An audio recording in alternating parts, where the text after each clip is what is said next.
Let us dissect predictive history's game theory 12. This video dropped in March 2026, a month into the US-Iran war. Its stated goal is to justify Jiang's third and most dramatic prediction, the destruction of the Al-Aqsa Mosque. Its actual function is to build a self-sealing theoretical framework that makes that prediction unfalsifiable. He opens with news clips, Senator Blumenthal's frustration, the Iranian foreign minister's chilling confidence, establishing elite incompetence. Then he pivots to religious footage, a rabbi urging Netanyahu to hurry, Netanyahu reading about Rome, a Christian Zionist envisioning a rebuilt temple. He is assembling pieces on the board, all pointing toward a single sacred flashpoint. The pivot into abstraction is where the machinery engages.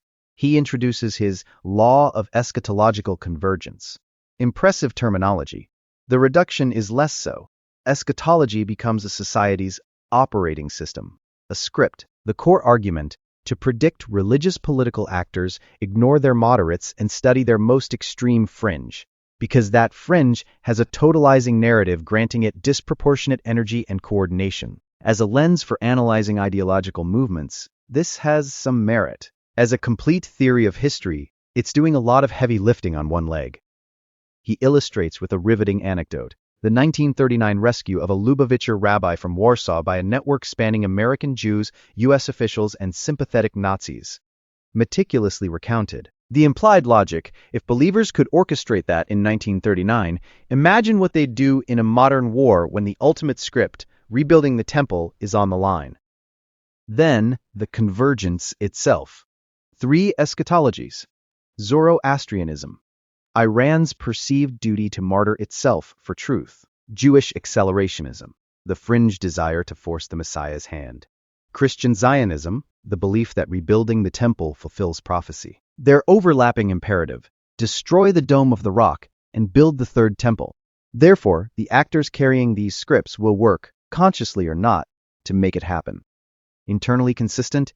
Absolutely. If you grant that history is driven by the most extreme, well-coordinated narrative, and that these narratives converge on this point, the prediction follows. The problem is foundational. This elevates a potent factor in history to the singular engine of history. It ignores political realism, military pragmatism, mainstream religious condemnation, and the catastrophic global reaction such an act would provoke.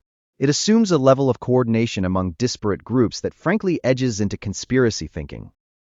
And the entire construction exists to retroactively justify a prediction already made. This is motivated reasoning wearing a lab coat. The message to the audience is seductive. You are seeing the hidden code.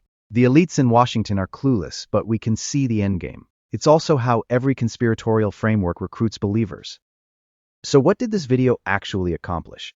It took current wartime anxieties, deep-seated religious narratives, and one compelling historical analogy, and forged them into a seemingly inevitable trajectory. It clarified nothing about the messy reality of 2026. It simplified that reality into a mythic, preordained climax. Now, the prediction itself, the destruction of Al-Aqsa, this is a real, testable claim, and I'll give Jiang credit for putting it on the table. The theory makes it feel ominously plausible. But plausibility of a low-probability, high-impact event is not the same as likelihood. The theory's extremity is its flaw. It cannot account for the chaos, friction, and sheer unpredictability of war. Based on this model alone, low single-digit probability. Based on the messy reality of global affairs, even lower, but, as persuasive storytelling, undeniably potent.